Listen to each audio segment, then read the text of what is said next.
In today's video, I want to talk a little bit about hand sanding and especially the order of operations and how I do it, how we can maximize our results and minimize our labor time here. Now, our goal of hand sanding is usually to get a smooth finish or get a level of smoothness up to what is needed for a certain finish itself, whether that's polyurethane, oil, some kind of hard wax, something like that. You need to identify early on what finish you are using so we know where we need to stop. Some finishes 150, 180, sometimes 220, that is the max. The finish needs to adhere and it can't be polished super smooth. Other times we can just keep going up and up and up and get this glassy-like surface. Once we know what grit we need to end at, we need to identify where we are going to start. And that is all going to depend on how much material removal we have to do. Now, hand sanding is often done in places where a random orbit sander or a machine sander, if we even have one, isn't going to work. Something relatively thin that we don't want to just round this over, which the soft pads on a random orbit sander can really easily do. We're probably going to have to hand sand this somehow, perhaps a relatively narrow piece with some delicate kind of joinery parts on the end that we don't want to round over too much, or in any curves where we either don't have a machine that can help us do this or that are too acute, I guess I'd call that, or too much of a cove to get a random orbit sander in there without hogging off and just chunking it out. Sometimes we just have to hand sand. Now, finding our lowest point is usually going to be something like a dent or a scratch, assuming that your wood has been planed on some level and you don't just have rough lumber that is all over the place. That is a whole different problem. If you have rough lumber, you're going to need probably a planer for that. But let's assume you've built a lot of this project, you're at the end, you're sanding before the finishing. We need to identify the lowest points. Scratches where the fiber is torn are one problem. A dent where it is just compressed is another problem. A scratch, you are going to have to remove the material to get underneath those torn fibers. There is no raising a torn fiber back up. It is simply torn.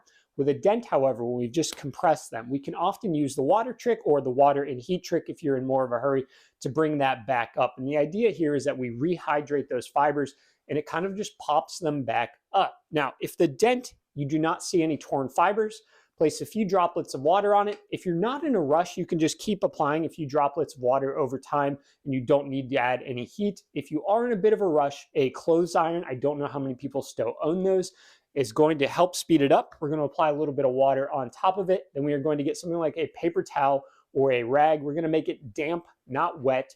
We're going to place it over the area and we are going to gently on low heat, mild heat, whatever it is on your setting, go over the top in circular motions only for a few seconds at a time, checking it each time, making sure our paper towel or rag stays moist. Now I'm going to apply some dents to these. I'm not going to use the heat method here. I don't even know if I still own an iron. I'm just going to apply water. And we don't need a perfect result here. We still have to do some sanding anyways. We just want to give us as much of a chance as we can at bringing those up so we don't have to remove too much more material. I've got here some sapele, some walnut, and some pine. So two very dentable woods, a somewhat dentable wood. We're just going to put in, take a dowel here and just going to put a nice little dent somewhere in this. I'm trying not to break the fibers here because once you've scratched it, which we will do a scratch here, that's a different problem. So we have here our nice circular dent, and there are some other rough areas. Here's another dent too. So we will try to take both of those out by applying a few droplets of water. We've got another dent right here on the walnut. And then we've got a dent here and some scratches here. We will work on the scratches afterwards, but I hope you can see that in that circle right there. We want to get that dent out first. Now, if you're having a hard time seeing the dent, lightly circle the area so that you can find it later. Sometimes just feel around for it and make sure you know where it is. We're just going to take a bottle of water. We don't want to get this super wet because it will need to dry. We're just going to try to go in that area. Oops.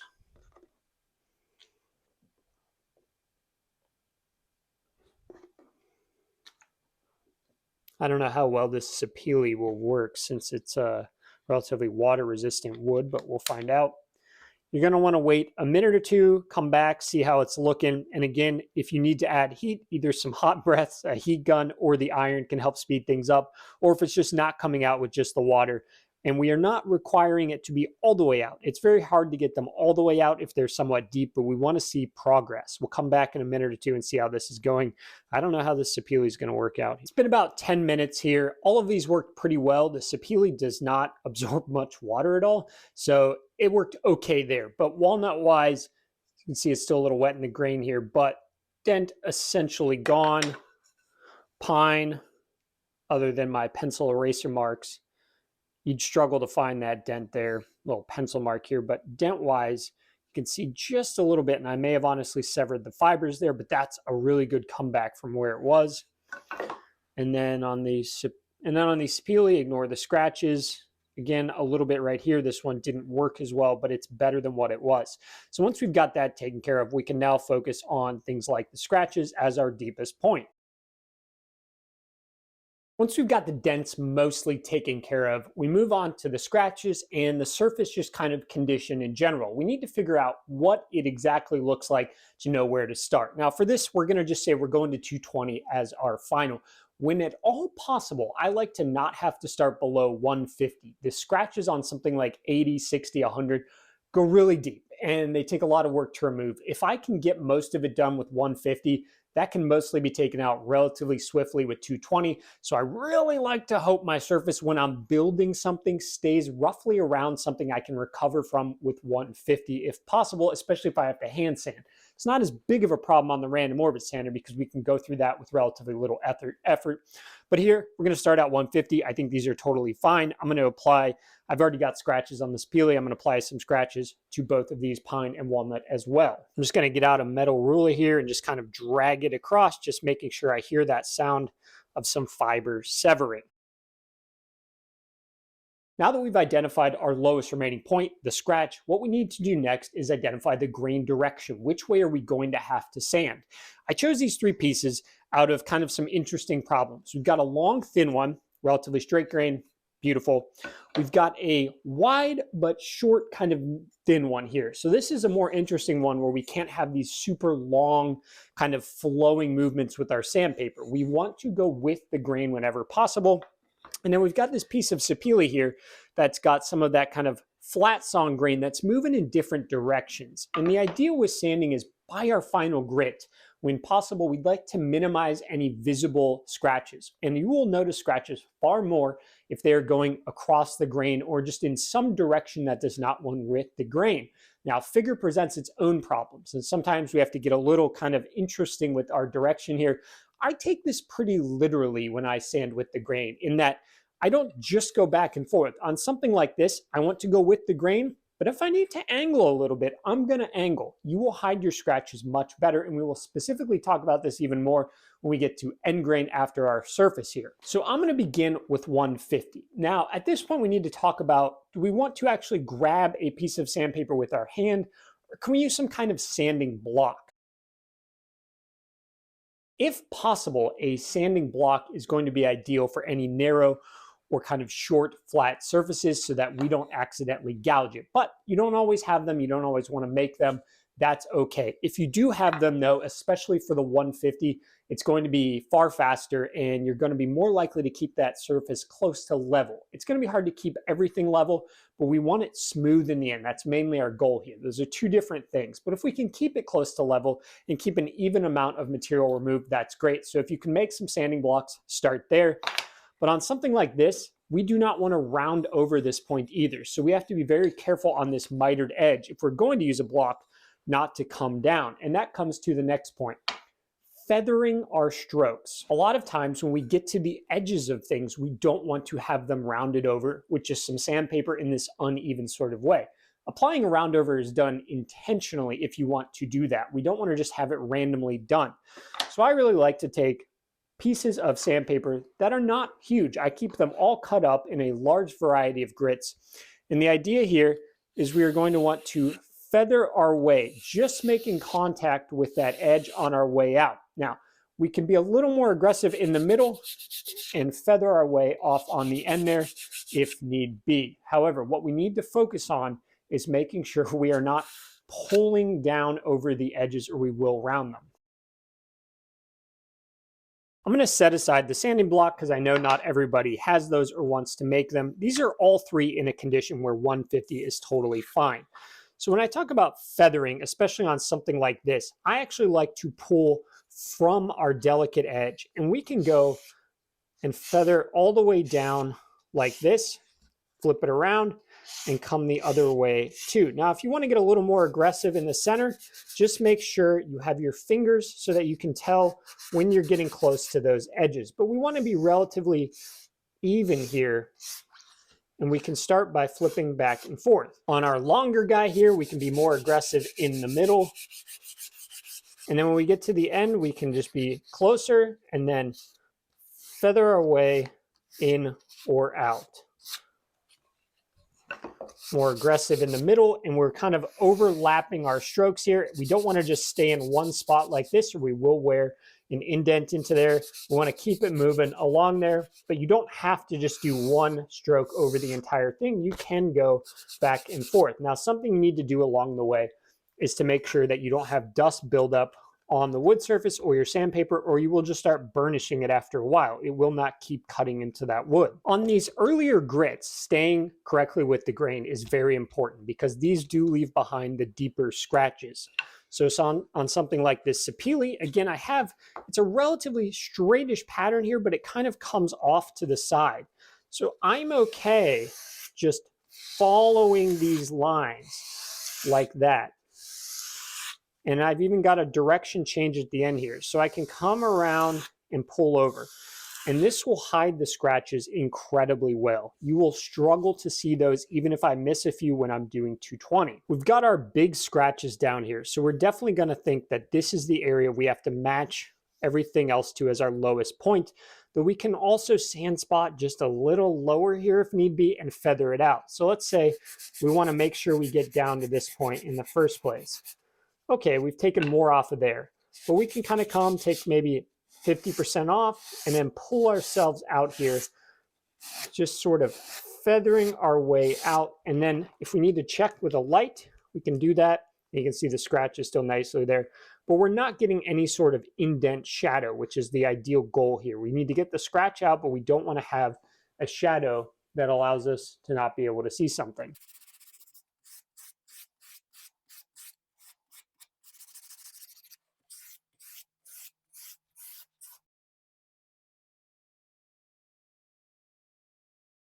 I've now gone through with my 150 and I've got that dent totally removed and I've got the scratches 99% of the way removed. I know I still have to do 220, so I don't need to get it all out with 150. I just need to get it so there's barely anything left and then I can move on. My corners and edges are still very sharp. I've done the right amount of feathering, of just pulling away as I'm coming off of there. That preserves that nice crisp edge. We will talk about this router profile and end grain in a minute here, but getting the surface done first, I always attempt to do that. And we may need to go do some touch up on the surface after we do the end grain and the side if we happen to scratch it a little bit, but I like to get the bulk of the work done first. Now, once we are done with each grit, we need to remove all of the dust and especially the little grits of sandpaper that are going to be left on there. As you use this, these little pieces can fall off and they will sit in some pores occasionally or on the surface. And if you go to grab that 220, 240 and pull it across and that little grip from the 150 is on there, it's going to just drag it through there and it's going to keep scratching it with 150 and you'll be chasing that scratch forever. Air compressors are great, even a paper towel with mineral spirits, anything like that. Air compressor is ideal, it's just much faster. Get that dust and grit off of there before you move on. Now, once you've cleaned it off, it's a really good time to take some kind of light, oops, not that light, and just look at it. Can you see any really bad scratches that you missed, any dents, anything like that? Before we start the 220, we better know now whether we aren't actually done with 150. Once you're pretty good and you're pretty sure that you are done, let's grab that next grit and go from there. Moving up into our 220 or 240, which we're going to just call the final grit for this, we're going to essentially want to do the same thing, but just lots of checking. We really only need to get about 90% of the way done, because when we do the end grain and any side grain, we're probably going to nick something a little bit. We may even handle this a little roughly, and we're going to do a final pass or two anyways. So you don't need to be 100% of the way there. We just want the bulk of it done now. If you've stayed with the grain and you've done a really good job with the previous grit, it won't take too long with these higher grits. If you have been dragging around, though, a piece of a lower grit for a while, it's going to take a while. If it is taking too long, step back down. Do not keep persisting with this if you just cannot get a scratch out, even if it is just a spot sanding area. Maybe you started with 80 grit or something, and there's just a giant gouge in there, and no matter how much you hit it with 220, you just can't make it.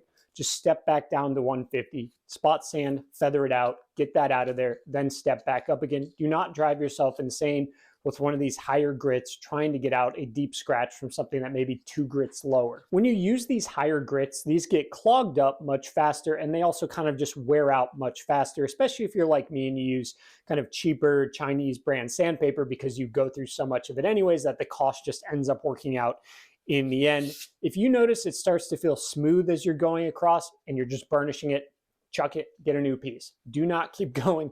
You will not save money in the end because you're just not going to make any progress and you're just going to waste time. If you've watched any of my videos, you notice that my aprons always have this fine dust up here. It's because I just religiously, routinely wipe my sandpaper off in that area. And yes, it does cause this area to wear down relatively quickly compared to if I didn't do it. But I wipe these off instead of trying to blow it off with a compressor every time.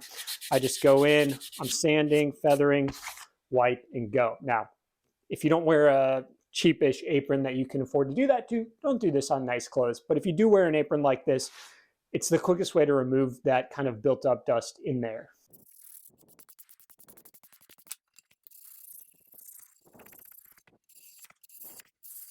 And just like that, I have no remaining scratches or dents that I can see in any of these. So we can move on to the end grain, and in this case, the router profile. Again, we will be coming back with a few swipe strokes on the face after we do that in case we hit it with a lower grit. But let's do that now. First thing you need to do is determine, is anybody going to see the end grain? If it's in an area where it's not going to be seen, we don't really have to worry about following the grain direction too much, and you can just kind of go across it and it won't look good, but nobody's going to see it, and you'll get to the finished grit you need faster. However, if people are going to see it, we want to hide those scratches. It is incredibly easy to notice sanding grit scratches on end grain. They just stick out like a sore thumb. So we have to find a way to hide that. And this, more than anything, it becomes so important to follow those grain lines. You can hide them almost perfectly if you're willing to take the extra time to follow them. So I'll bring you in close. We'll look at this walnut and I'll show you what it looks like if you don't follow and what if you do follow. Now, end grain can and will test your patience. We've got here an unfortunate different direction flowing. These are coming across this way, and it eventually flows into completely flat grain or flat sawn grain down here, nearly perfectly vertical. So if we were to just go like this, you can see horrifically obvious scratches in this area. They are extremely noticeable. I hope you can see them. They just run straight down this whole way. However, if we are to come back and very carefully, we don't want to round over too much, come back and follow those green lines.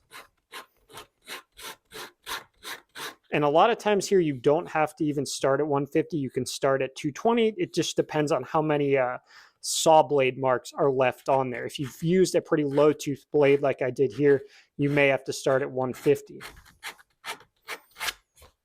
And then as we come, we're starting to flatten out. And down here, we can go nice and straight. And already we have removed almost all of those visible scratches. We can then step it right up into our 220, 240. I say 220, 240 because I know 3M is 220 grip, but the Chinese place I buy it from is 240. I don't know why.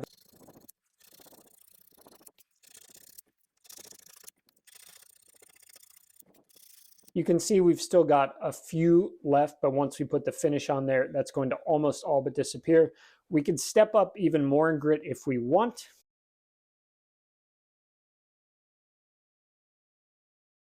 We can end up getting this almost glass smooth if we keep going up and then burnish it. If it's something really visible, it's actually kind of interesting if the finish you're using doesn't matter as to what grit to go up that high. That was 400, then I go with 600. I only have 600 because I ordered 240 and they accidentally sent me 600. I usually go 400 straight to steel wool, but I'm using this because I have it. Remember, we have to continue to go with that grain direction on the end grain or it will totally ruin the entire operation.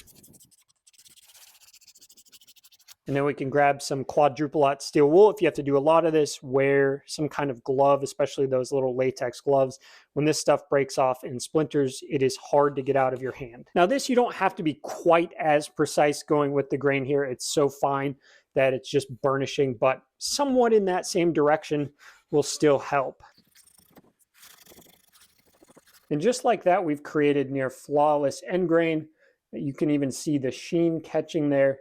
You're not going to find many sanding scratches in that. Again, this is only if this is going to be really obviously seen or touched. Otherwise, this is a complete waste of time and you can just sand it however you want to just get it down for the finish. God, I love how that sheen looks. Now, the final one to discuss here is the router profile. If you are going to be doing a lot, especially of one or two different profiles, there are places that sell little holders that you wrap sandpaper around that basically match at least some parts of the profile. Get those. They're not super expensive. They will save you a lot of time. And mainly one of the ways of doing this is creating something of our own that is relatively similar.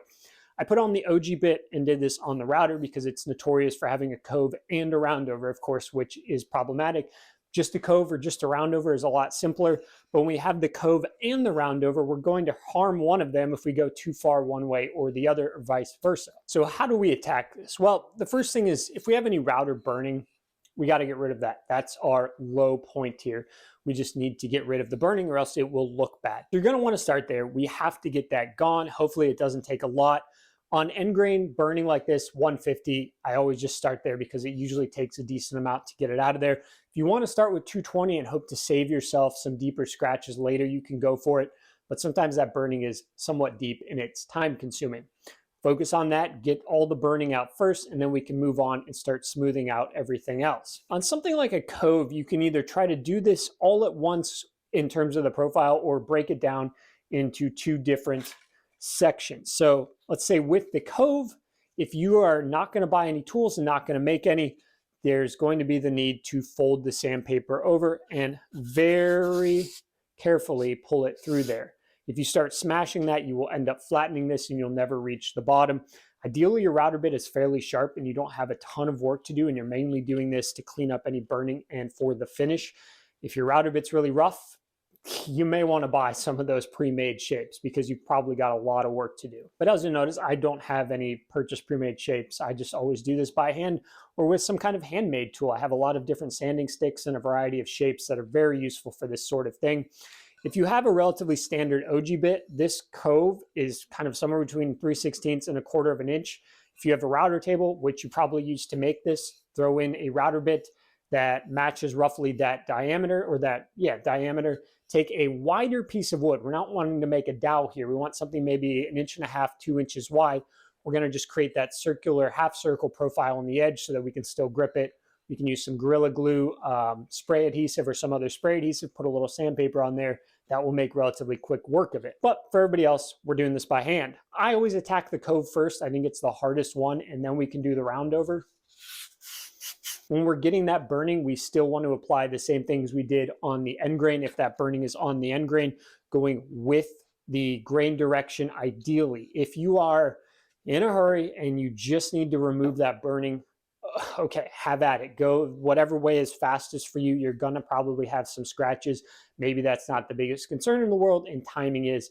But if you are worried about the scratches, you're probably going to have to go with the grain lines. This is a perfect place where a dowel wrapped in it and just rolling it back and forth will work really well.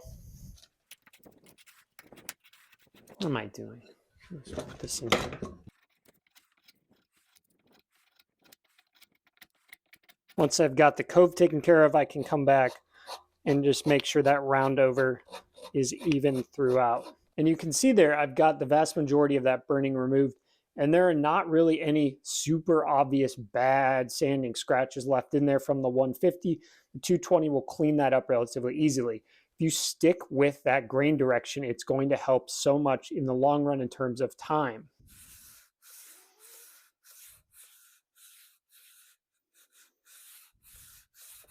Once you've got the cove there on the long one here, we can kind of go in multiple passes, rounding this over each time by applying a slightly different angle.